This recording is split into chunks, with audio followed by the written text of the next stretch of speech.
Første video på din hjemmebane YouTube-kanalen. Det skal jo naturligvis være omkring fodboldtrøjer. Så i dag der skal mig begge rate alle hjemmetrøjer til VM 2026. Men hvorfor skal vi det?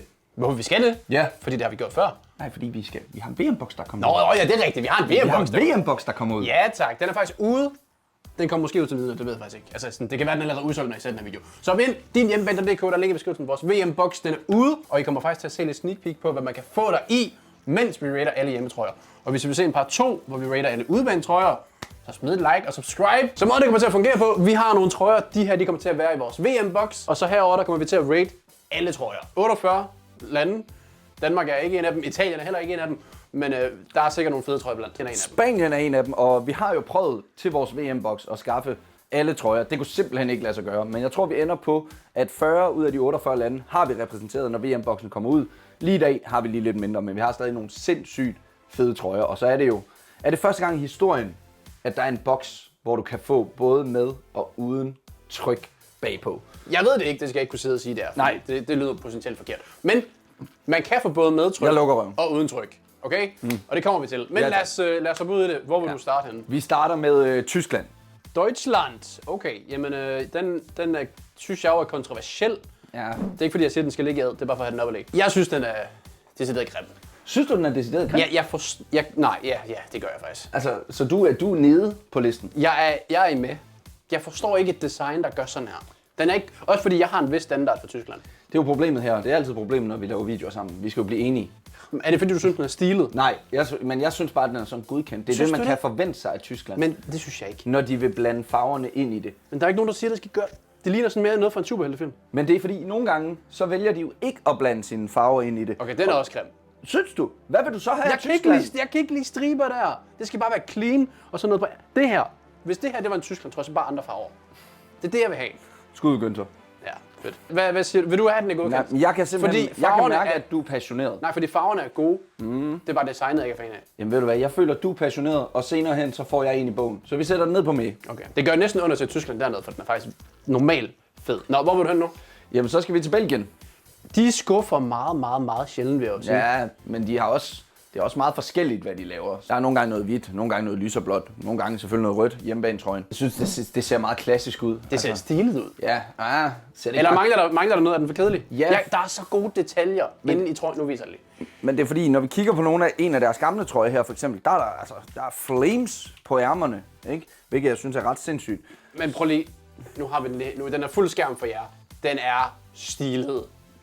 Prøv lige detaljerne. Ja, okay. Jeg vil have detaljer. Farvekombinationen er sikker. De har et fedt logo. Har de et fedt logo? Okay. Ja, synes du ikke det? Det kan vi jo diskutere. Øj, du er en forfærdelig person at lave det her med. Nej, det er ikke. Hvis du ikke synes, den er stilet, bliver jeg ked af det. Seriøst? Ja. Men så sæt den op i stilet, men så bare vent, til vi kommer til Elfenbenskysten eller sådan noget. Jamen, det er fint. Jeg skal nok give mig op på nogen, tror jeg. Okay. Men den er simpelthen for fed. Men det er ikke sådan en, der skal købes? Jeg er tættere på, at skal købes, det er godkendt. Okay, det er vildt. Jamen, så holder vi den i stilet. Okay. Så holder vi den i stilet. Og så skal vi gå hjælp med videre til værterne. Jeg beder til, de har en fed trøje. Det håber jeg også. Fordi de plejer altid at kukke. Og Lozano skal desværre ikke spille for Mexico, fandt jeg lige ud af i går. Hvilket jeg synes er lidt sindssygt. Hvor er vi henne? Vi er selvfølgelig på den klassiske grøn. Rigtig meget. Altså, jeg kan jo godt lide det sådan lidt, hvad det hedder, sådan tribe-agtigt. Ja, den er meget, hvad kan man sige, personlig. Jeg synes, den er mere stilet end Belgien. Jamen, jeg vil gerne gå med til stilet. Og så også kan fordi jeg det er Adidas, de fejler sjældent. Og så kan jeg godt lide grøn. Altså, når vi kigger ned over alle trøjerne, der er jo ikke så meget grønt, så det kan noget, når der lige kommer sådan en trøje, der er lidt anderledes. Lad os tage den i stilet. Skal jeg fyre mit klassiske JK-quote her? Ja. Jeg har jo ikke sponsor på. Jeg elsker, altså sponsor gør meget, det trækker ofte ned, så alle trøjer inden for landshold plejer generelt at være federe, for det er ikke sponsor på. Så jeg tror ikke, der kommer meget ned ad. Hvorfor er der egentlig ikke det med? Har der været det? Danmark havde der Arla på et tidspunkt. Det er rigtigt. På maven. Ja, det var lidt underligt. Nå. Næste trøje, Sydkorea. Så er vi tilbage noget rød. Ja, altså. Den logoet er, det ved jeg ikke, om du vil vise på den der trøje også. Logoet? De har jo et fedt logo. Ja, men er det en 10'er? Ja, det tror jeg, det er en 10'er. Jeg skal jo ikke 100% kunne sige, hvad det er for en trøje, vi har fået fat i her. Det er nok noget udebane eller et eller andet fra, I don't know, nogle år siden. Ikke rigtigt. Jeg kan godt lide den her, fordi det ligner en zebra. Altså, jeg ligner en, der er i fængsel eller et eller andet. Den der, det er jo bare, er det ikke bare en mere kedelig version af Belgien-trøjen? Jo, jeg er ikke uenig. Og dem kommer der flere af, skal vi lige være ærlige og sige. Ja, så jeg tror også, vi skal rangere måske ud fra standarden. Ja. Jeg tror, vi får en høj standard, og derfor vil jeg med. Godkendt. Vi kan også sige godkendt. Ja, fordi at, altså, hvis Belgien er stilet, så synes jeg også, at den der er godkendt. Det er jo ikke fordi, at den er grim. Og fordi der sker også noget derinde. Ja, der er præcis. Okay, vi kører videre, vi beholder den i godkendt. Nå, hvad siger vi til Tyrkiet? Jeg har smidt den lidt med. Altså, er vi ikke ude i ad? Jeg synes bare, må jeg lige se den her? Prøv at se. Det er mere simpelt. Det kan noget. Fordi hvorfor? Der er et eller andet galt. Jeg vil hellere have stjernen, og sådan, hvor det bare er implementeret i trøjen, end jeg vil have logoet inde i det røde. Altså, det er jo rød på rød. Ja, og så at Nike-logoet også er nede under den røde stribe. Det giver ingen mening. Nej her? Nej. Så altså, det de har lavet før her i Tyrkiet, meget, meget bedre, og det bliver fedt at se nogle af de der unge tyrkiske drenge. Skud Simsier, som desværre ikke er kommet med. Men altså, jamen det skal man da sige. Det er da synd for, at han ikke kommer med. Ja. Der er en eller anden Ib, der har spillet 6 kampe i sæsonen, der er kommet med over ham. Altså, hvad foregår der? Nå.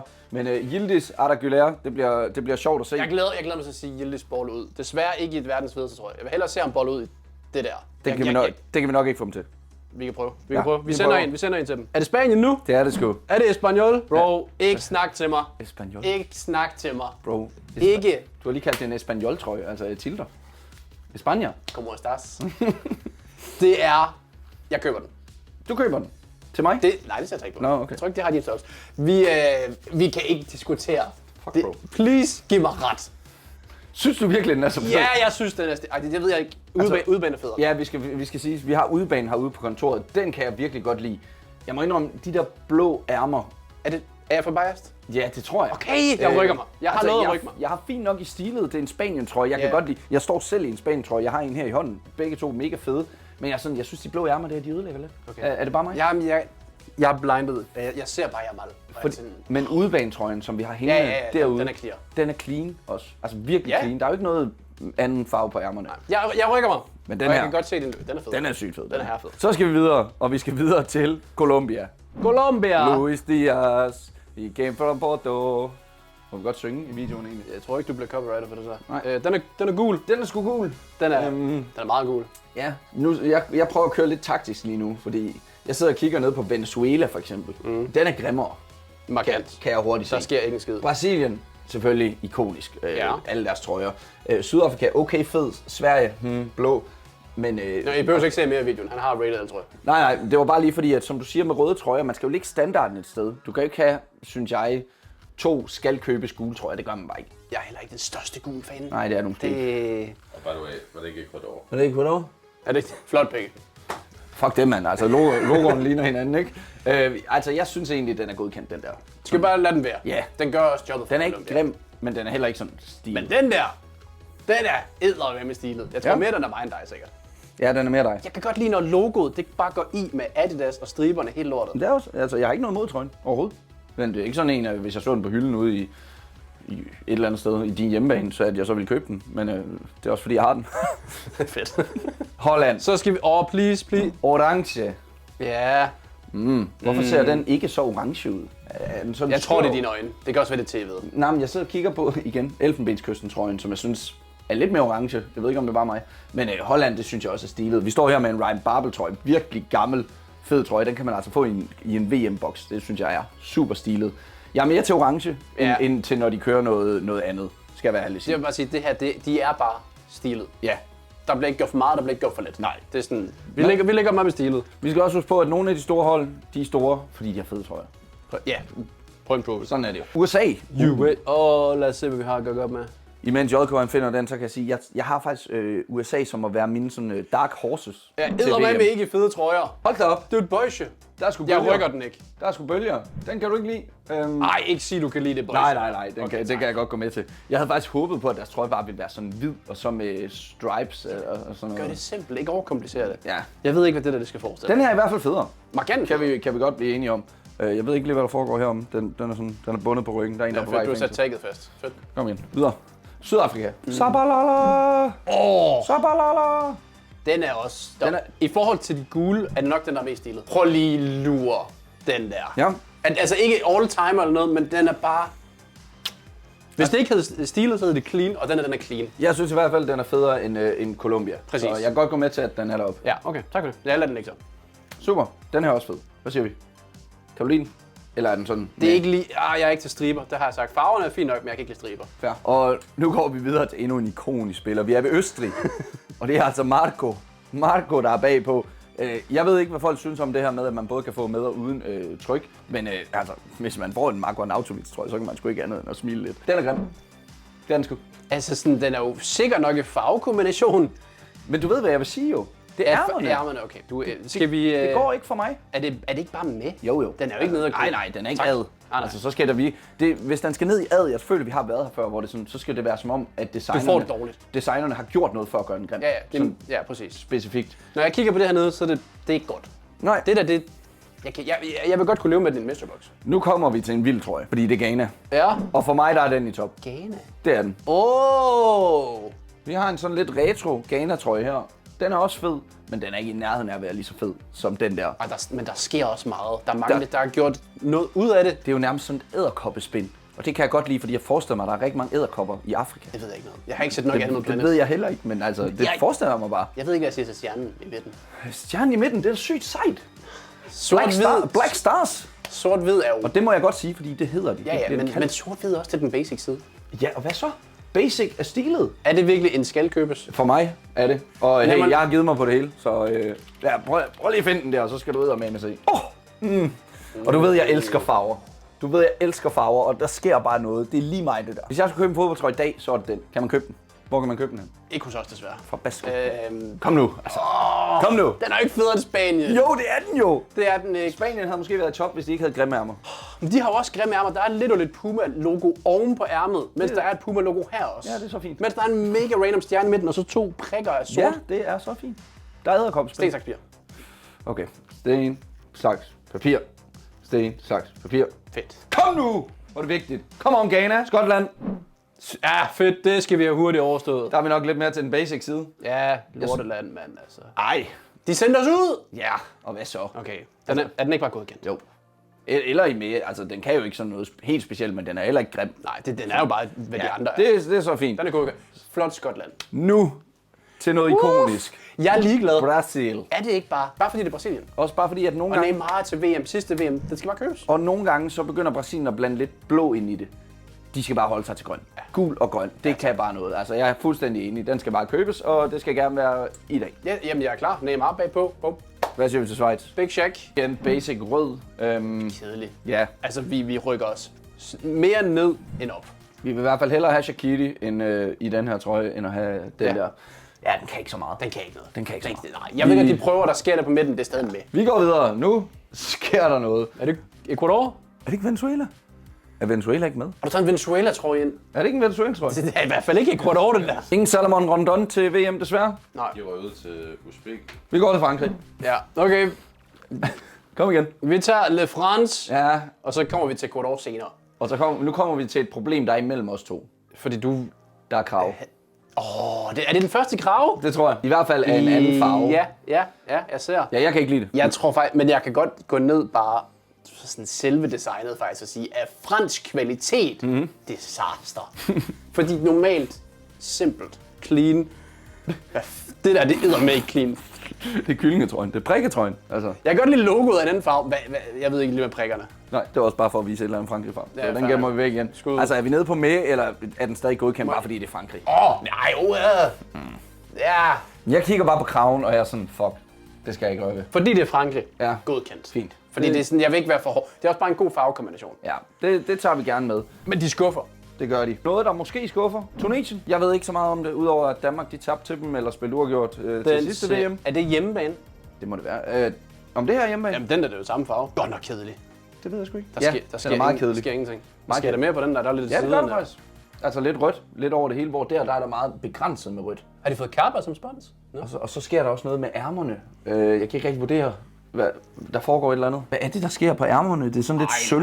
Nej, det er virkelig Det er grimt. kritisk. Men det er sådan en, hvis du er sådan en mega veltrænet tunesisk mand, så ser det helt sikkert godt ud alligevel. Og det er vi jo så ikke. Nej, desværre, så vi Desværre. bliver nødt til at smide den ned i med. Den er heller ikke, Nej, den konkurrerer ikke med USA. Nej, der skal også noget til. Så har vi Paraguay. Et af de allerførste hold, der skal i aktion, kan jeg afsløre. Ingen Roque Santa Cruz. Måske han spillede den her gang, det skal jeg ikke kunne sige. I hvert fald, altså vi ved, det bliver stribet. Ja, jeg har bare et eller andet for Boyshirt, det siger mig altså ikke noget. Så jeg vil smide den i godkendt. Vil du det? Ja, det vil jeg. Og der sker også mere i striberne. Vi kan ikke se det her, men på skærmen, der kan man se, der er sådan lidt a la Palace 22-23, hvor der er lidt mere gang i den. Jeg ved ikke hvorfor. Jeg går med til godkendt. Jeg sidder bare og tænker Atletico Madrid, og det har jeg det bare fint med. Sådan. Ja, men jeg tror, det er fordi, de vælger at smide det blå ind også. Ja. Jeg kan bedre lide den der. Altså den der med tykkere striber, end for mange striber. Den her? Ja. Jamen, jeg kan lide dem begge to. Fair nok. Så er vi på Sverige. Sweden! Jeg lyder jo biased. Jeg kan bedre lide den der, end jeg kan lide den her. Ja, men, det er igen det der. Så går det herop. Ja, altså jeg har det sådan, når der skal blandes to farver sammen, så må det rigtig gerne bare være sådan striber, eller et eller andet, ligesom her for eksempel. Men her, der gør de hele overdelen blå. Altså, hvorfor? Skal de være smølf, eller hvad? Altså, hvad foregår der? Det er ikke kønt. Nej. Er det svensk standard, så er det bare med. Ja, fordi næsten alle svenske landsholdstrøjer ligner hinanden jo. Ja, Altså, og alligevel har de formået faktisk at gøre det grimt. Ja, nå. Kom igen. Nordirland. Nej, Irland. Irland. Vi tager Irland. Vi tager Ireland. Den her minder lidt om Chelsea, tror jeg, på grund af 3 logoet. Ja, Irland er heller ikke med til VM. Vi tager den næste. Argentina. Vi skal jo sælge dem stadigvæk. Nå jamen, den går da heller ikke i stykker, jeg bare lige at ligge på gulvet. Det skulle bare se godt ud. Lille surprise. Mig og JK, vi havde tænkt os at give en lille gave derude. Så vi havde faktisk smidt en Argentina Messi-trøje i vores VM-boks. Den har Emil, vores kære pakkemand, han har så valgt at give den i en normal mystery-box. Så tillykke. I kan se den på vores Instagram under glade kunder. Der er en grund til, at den ligger under glade kunder. Ja. Så stort tillykke til ham. Det betyder altså, at vi har ikke nogen Messi-trøje i vores VM-boks, men vi har en McAllister-trøje. Ja. Hvilket er meget sejt, vil jeg sige. Også fordi det er sådan, det ved ikke, den er bare fancy. Ja, det er den. Hvad siger vi til den nye? Stilet. Top-stilet. Den skal købes.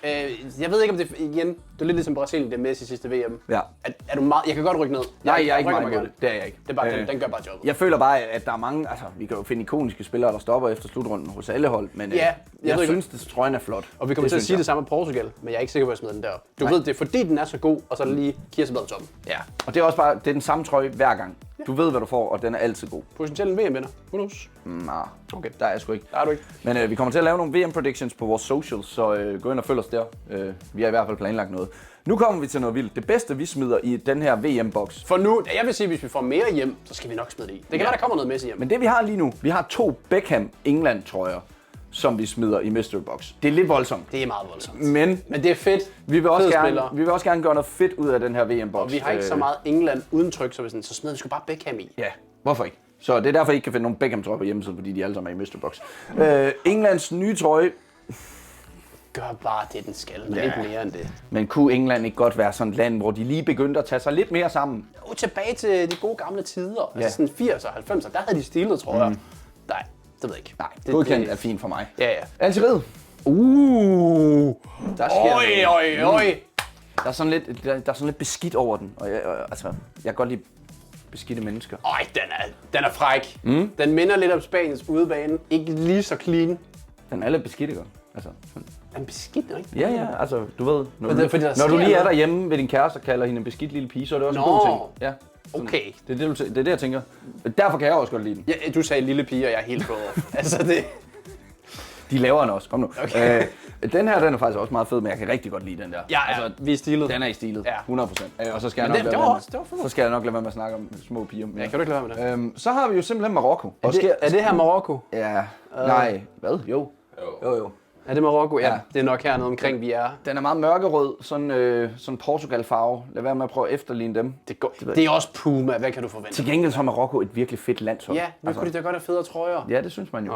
Jeg er på, at den er dernede. Ja. 100%. Så kommer vi til endnu en, hvor der stopper en stor goat.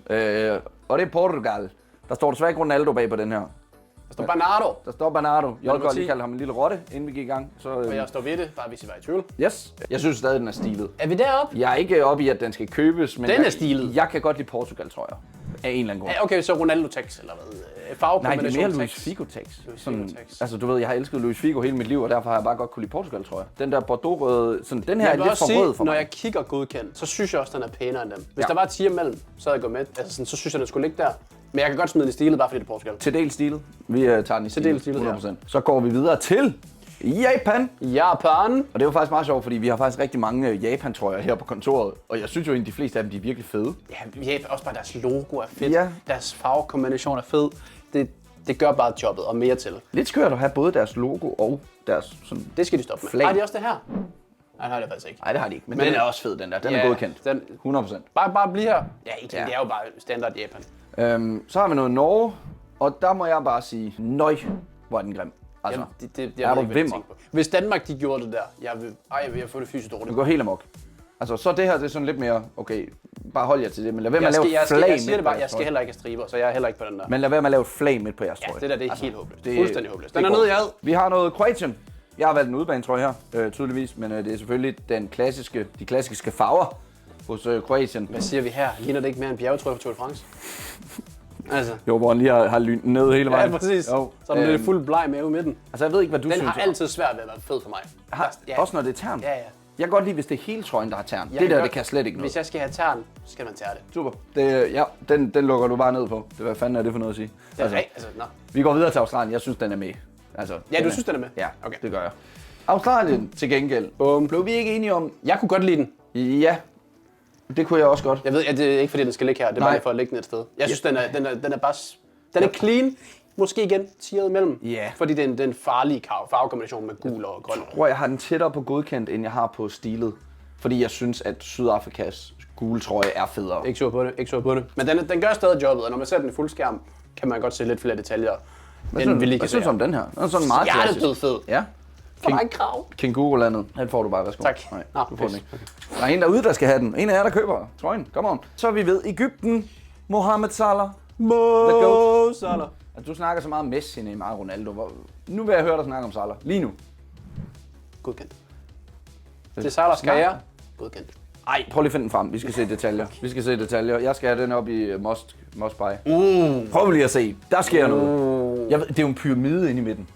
Det kunne det i hvert fald godt være. Ja, okay. Ja, Egypten, ikke? Altså, Salah, så står han lige ude på sidelinjen, ikke? Og laver sin jubelscene der. Forestil dig et billede inde på VM-finalen 1-0. VM-finalen. Du er helt Ja, okay. Stilet, please. Ja, jamen, du får stilet. Tak. Jeg kan ikke gå helt op. Klasse. Det kan jeg ikke. Vi er måske lidt skuffet her. Trøjen i sig selv, Elfenbenskysten, er fed nok. Vi vil gerne have haft en af de fede orange trøjer med Drogba eller sådan noget. Lad os håbe, vi får noget hjem. Ja, vi må lige leve med den her lige for nu. Den kan også noget, men nu når vi rater hjemmebanetrøjer, så har det været smart, hvis vi havde en masse hjemmebanetrøjer. Det er ikke altid, vi har lige det.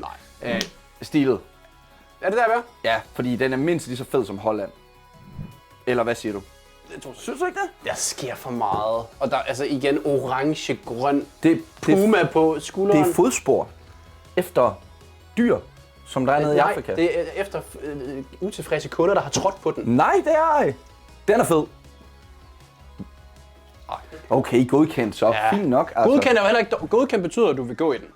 Ja, men altså, Right. jeg ville da også købe den lige straks, hvis jeg havde muligheden. Men... Det ved du jo ikke. Nå, det var alle de trøjer, vi lige kunne vise frem. Så får vi flere af de her trøjer, ikke lige præcis dem her, men fra de lande, inden VM-boksen kommer ud. Men der er også nogle lande, som vi desværre ikke får. Og sådan er det. Jeg ved, vi får flere. Vi får noget Bosnien. Ja. Det glæder jeg mig til at få hjem, for vi har mange bosniske serier og skud her.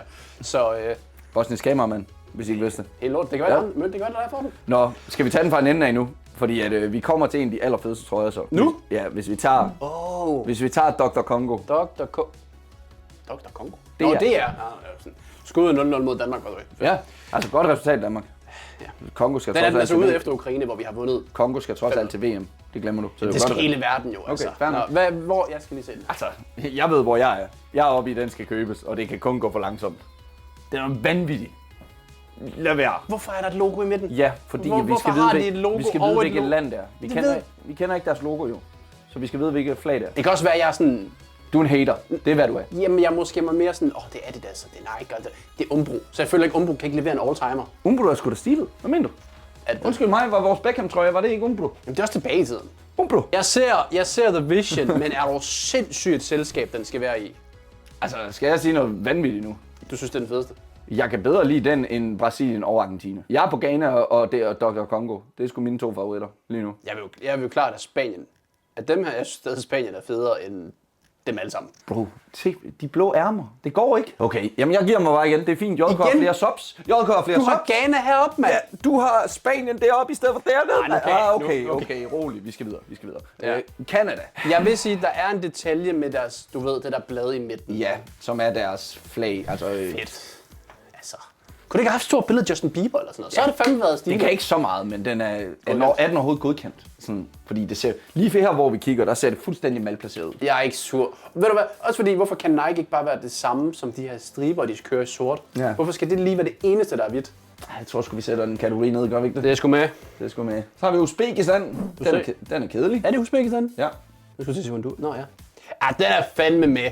Ja. Nøj, der sker ingenting. Og den har vi virkelig kigget meget efter. Men vi kunne ikke skaffe den. Nej. Så ja, kom med. med på det Uzbekistan. Ecuador? Der skal lidt mere.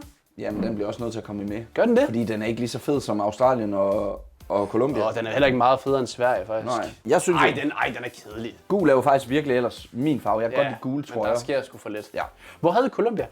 Vi havde Colombia der. Nu så jeg lige detaljerne. Den er altså... Ja, den jeg flytter. jeg tror, det var dig, der tog den ned. Er det rigtigt? Ja, jeg sagde, I skal købe. Ah, okay. Skal vi rykke den op? Jeg så lige detaljerne på Colombia. Vi kan lige hurtigt vise det på skærmen igen. Det var fedt. Den må gerne være stilet.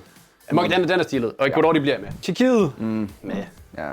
Flere røde trøjer, der prøver efter. Var det den, der sendte os ud? Det var det. Ja, ikke mere taletid i dem. Kom igen. Curaçao. Ja. Ja. Tror jeg. Jeg ved, deres udebane er stilet. Ja. Men der sker ikke en... Nej. Altså, det er de da, så der sker Godkendt? Nej, det var bare lidt for lægt. Okay. Jeg siger, at jeg synes, de der blå striber på ærmerne, de ødelægger det Det er virkelig for mig. pissegrimt, det er pissegrimt. Det Det er med. ødelægger det. Så er vi i Bosnien. Synes du, den er fed? Jeg ved det ikke. Jeg lægger den lige, og så kigger jeg lige. Det er jo Kelme. Ej, den er kedelig. Altså, de gule striber der, de giver bare absolut ingen mening. Så stopper de sådan Ja. midt i det hele. Som om, at de er løbet tør for blæk i printeren eller et eller andet. Altså, hvad fanden foregår der? Bosnien Møns. Ej. Hvad siger du, Møns? Sådan. Den er ikke så fed. Den er ikke så fed. Hvis selv Møns siger det, så er det okay, at vi også Så er lægger det den med. med. Jeg er skuffet for, at vi har så meget med. Hvor er vi så henne nu? Er det Kap Verde? Det kan være det. Bebe. Øh, Og det er ikke mig, jeg vil snakke om. Det er Altså, fodboldspilleren. Bebe. det er sorry to say, der sker for meget, men det giver mig ikke noget. Og ved du, hvad det værste er? Jeg så dem jo spille til African Nations Cup det år, hvor de klarede det ret godt. Og det var en sygt fed trøje. Ja, det er det der. Den der, den kan virkelig ikke særlig meget. Ja, og med den der, så mener vi, den der over. Den Nej, jeg rykker den altså ned. Når den er med, så rykker vi den ned. Nu er vi ved Haiti, og Den ryger samme sted. Gør den ikke? nej, Kan du lide den? måske. Men det er jo fordi, JK svinede mig utrolig meget til, lige inden vi skulle til at optage. Fordi han siger, at der er sådan en fake sixpack, og så sagde han, det var i hvert fald ikke mig, der havde den på. Men der er Så krav derfor- på. Så derfor har jeg lyst til bare at være uenig med dig. Men den er jo grim. Så hvad end du siger, så er den fed. Er det øen, der er nede i hjørnet? Det tror Jeg ser godt, der er en detalje, hvor de står med et flag dernede. Ja. Det er lidt koldt. Men prøv at forestille dig sådan 11 små Haiti-mænd, som bare kæmper alt, hvad de har med deres sixpacks, og de render rundt i den trøje der. Så hvad siger vi? Haiti. Godkendt. Godkendt. Ja. Det er jeg glad for der er en krav på. Du ser lyset. Flot. Du har udviklet dig som menneske. Prøv lige at tage fat i Katar-trøjen hurtigt. Ja. Good boy. Nå. Det er så der, vi er nået til. Goddammit. Hvad siger vi her? En sikker vinder. Ja, godkendt. Fint. That's it. Fint. Katar er heller ikke et land, der fortjener meget til. Jamen, også bare fordi, at det er sådan den hvide krav. Lækkert. Ja, super. Nå, op fra Saudi. et land til et andet, der måske ikke skal snakkes for meget om. Saudi er også godkendt, er det ikke? Den er grøn, men det er en fed grøn. Det er min type grøn. Ja. Det synes jeg, det er okay. Okay. Iran? Tror jeg. Right? Jo, det tror jeg. Shit, ikke det der nu. Der sker jo ikke noget her. Er det ikke bare en med? Taremi. Jamen, hvad er det, der sker? Der sker jo et eller andet. Tydeligvis. Nede i hjørnet. er det en puma? Eller en Jeg ved ikke, jaguar? Eller et eller Ja, andet? det er en af de to. Ja, med. Der er vi sgu ikke. Det må jeg sige. de er point for at prøve. Altså, jeg fatter ikke, Panama er med til VM. Det fatter jeg ikke. Over Italien og Danmark ikke med, men Panama er de med. Og vel, det der, det ligner jo sådan en retro England, tror jeg. Sådan, det er de vibes, jeg får, når jeg kigger på den. det giver lidt retro, sådan Lampard 06. Er den ikke sådan godkendt? Hvis vi nu antager, at det er deres første VM, er vi så ikke sådan, okay. Det Altså, ligner hvis- en retro, tror jeg. Men det er også fordi, det er Reebok. Jeg vil sige, at Jeg vidste, det ligner mere Østrigs logo. jeg vidste ikke, Reebok eksisterede. Altså, gør vel job. Jeg ved ikke helt, jeg havde nok ikke ændret hvid herude. Bare Nej. gjort den helt rød, Ja. men altså, er det bare godkendt? Det synes jeg. Ja. Hvad har vi så? New Zealand? New Zealand, helt hvid med der er et blad. Eller en pind, eller en kvist, eller sådan et eller andet. Vi er godt nok ude i Jeg det, synes tror faktisk, den er meget, meget clean. Sådan helt generelt. Jeg kan godt lide den. Sådan, den er meget simpel. Der er ikke noget. De har ikke overtænkt noget. Og Puma har det deroppe, det forstår jeg ikke. Men Når med at Puma-logo skal være over det hele, nej, det giver faktisk ikke mening. Men vi bliver nødt til at have den i godkendt, så grim er den slet ikke. nej, der er også fordi, de gør ikke rigtig noget kontroversielt. Godt nok i et kedeligt udvalg, vi slutter på. Det er, ikke, det er godt, det ikke er dem, Der var har hvide bestemt trøjer. os. Ja. Hvad siger vi her? Også bare godkendt? Ja. Jeg har jo ikke noget mod en hvid trøje, hvor de ikke prøver at gøre noget for at ødelægge den. Det er altid bare Du kan ikke rigtig ud. If it ain't broke, don't fix it. Jordan. Samme? Altså, Ja. legit? Men nu kommer vi. Når vi lige, sorry til folk fra Jordan, at vi ikke lige snakker så meget, men de sidste 4 trøjer, vi har kigget, har mindet rigtig meget om hinanden. Men når vi nu går videre til Senegal, der sker noget. Nu skal vi lige se, om JK kan finde noget pænt at sige. Det kan jeg ikke. Super. Altså, Jeg føler, at jeg får et land fra Afrika, sådan helt generelt, deres trøjer. Altså, jeg er jo helt vild Jeg har med helt dem. lyst til jollof, og er det Nigeria? Ja, hvad er du? Jollof rice. Afrikansk. Jeg aner ikke, hvad du snakker om. Jeg har bare lyst til Senegals trøje, og med Sadio Mane bagpå, så er vi der. Altså, men er det stilet? Ja, den er minimum. Altså, bro, Vi prøver virkelig at twerk for vores afrikanske publikum. vi kører en fodboldtrøjevirksomhed. Vi har kun 3 trøjer, hvor vi tænker, den skal købes. Jamen, det var da fordi... er jo helt skidt. Nej, for det er det nye. Vi har jo ikke det nye, vi har det gamle. Ja, det er rigtigt. Men alligevel, altså, Congo. Jeg er fuldstændig blown away over, Congo ligger der. Det skal du ikke være. Dr. Congo er den fedeste trøje, der er til VM. Nej, det er udelukket, fordi du kalder det doktor, at den ikke ryger højere. I will die on that hill. Men jeg synes Senegal, den er flot, Tak. men den ligger den sådan herovre måske. Ej, det må du bare lidt. Ja, men jeg synes, du har fået det hele. Jeg har ikke engang fået Spanien op. Nej, men du fik Brasilien og Argentina. Nej, det var dig. Messi, så har vi kun én trøje tilbage, fordi Uzbekistan står der 2 gange. Så Ja, jeg vil sige, Nella for er stor Uzbeks fans, så de er der sgu 2 gange. Ja. Så vi slutter på, en krav. ja, og det er Uruguay. Ja. Det er en kontroversiel farve. Hvad er det? Er det sådan sølv, lyseblå? Det er vel bare den klassiske. Det skal Ja. ikke der, men det er mere sådan babyblå-agtigt. Ja, og normalt kan jeg jo godt lide Uruguays trøjer, men hvis jeg husker ret, så sidder deres trøjer også ufatteligt tæt. Uruguay? Ja, Det skal jeg ikke kunne sige. når du tænker tilbage på Cavani, ikke, så går han jo med sådan en crop top, hvor det ligner noget bryst. Men det er jo bare fordi, han vælger en størrelse for lille. Okay, fair nok. Er det bare en godkendt? Ja. Fordi de gør ikke for Den er meget. ikke lige så fed, som den har været førhen, synes jeg, Nej. fra Uruguay. Det er godt nok et sølle udvalg. Sådan, Men det er jo fordi, de kukker på udebanen. det håber jeg. Jeg ved, Spanien gør. Jeg Ja. ved, Curaçao også gør. Jeg har ikke lige overblik over alle andre. Det var lige det, du havde sagt. Ja, det var lige, hvad jeg havde at sige. Ja. Jeg synes stadig, det er, hvis du i hvert fald kigger fra stilet opad, jeg kunne faktisk godt finde på at købe dem alle sammen. Ja, Nede, tror jeg. nede fra godkendt, jeg er skuffet over Frankrig. England skal gøre mere. Australien altså, den er fed. Jeg fatter ikke, at vi ikke har Elfenbenskysten højere også. Altså, Jeg tror, det er modigt med orange-grøn. Det kan godt være. Men ja. Men hvis vi sammenligner med, hvad der ligger heroppe, er den federe end Holland? Ja, det synes jeg jo. Men det er også fordi Holland, de har den klassiske der, hvor de har logoet i midten, så sponsor, og så ligner det bare, der mangler noget på den anden side. Ja, Sådan. altså ud fra, hvad den er sammen med, Ja. så jeg er ikke sur på det. De gør mere, Ja. og jeg tænker bare, Drogba. Ja, præcis. Og det er en god ting. For trøjer, det handler også om minderne. Og den giver god mening. Jeg tror, Det er sjovt, jeg tænkte, det er Boé som den næste. Det er lidt skidt, er det ikke det? Jo, det er det. Ja. Så hurtigt mærke i, altså nu er det ikke, fordi man vidste det jo godt ikke, men sådan noget som Cameroun ikke er med. Også en klassisk grøn trøje. det Det havde er været godt nok fedt. Det havde været surt. Vi ville selvfølgelig også gerne have set den danske landsholdstrøje. Italien. Øj, de havde været direkte heroppe. Ja. Men desværre, må det her også med de hold venner, her. vi rykker ikke på ad. Nej, det gør vi ikke. Der er ikke noget, der skal op. Er Nej. der noget, der skal ned? Har vi Nej. været for hårde ved... Du siger for hårde ved Tyskland. Altså, jeg sidder og kigger på Kap Verde, ikke, som sådan, og tænker, der er et eller andet helt galt med den farvekombination.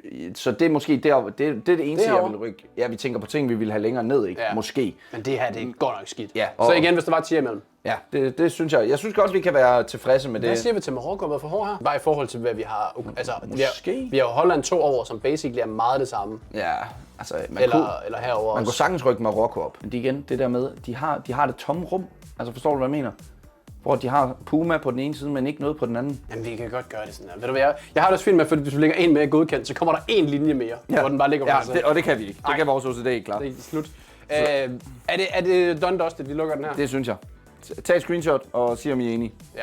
Og ellers så må I jo se frem til en part 2. Like og subscribe for det. Begge, har du mere at sige? Jamen, jeg synes jo endnu en gang bare, I skal gå ind og tjekke vores VM-boks ud. Som JK han kommer til at sige. Det kan være, at den er udsolgt, når videoen kommer ud, men ellers så se, om vi kan nå at få en trøje i jeres størrelse. Det kan også være i løbet af VM, at der kommer flere. Det gør der. Hele tiden. Vi satser på i løbet af VM. Vi prøver at restock Ja. VM-boksen så meget vi kan. Ja, tak. Vi prøver at få det ind, og VM-boksen er kun tilgængelig under VM, så skynd jer. Ja, så må jeg have det godt for det. Jamen, med det, så er vi nødt til vejs ende på videoen. Ja, Jeg tak. håber, I kunne lide den første video på din hjemmebane. Subscribe, vi kommer til at lave flere ting. Vi skal selvfølgelig lave en part 2 her, og så skal vi måske i gang med noget andet. Der er ikke blot af trøjer. Jeg ved ikke, vi har ikke planlagt så meget. Vi har planlagt meget. Ja, vi har tænkt meget. Ja. Ellers vores Instagram og TikTok, der vi er nærmest dagligt aktive derinde. Så følg med derinde, like, subscribe og ses næste gang.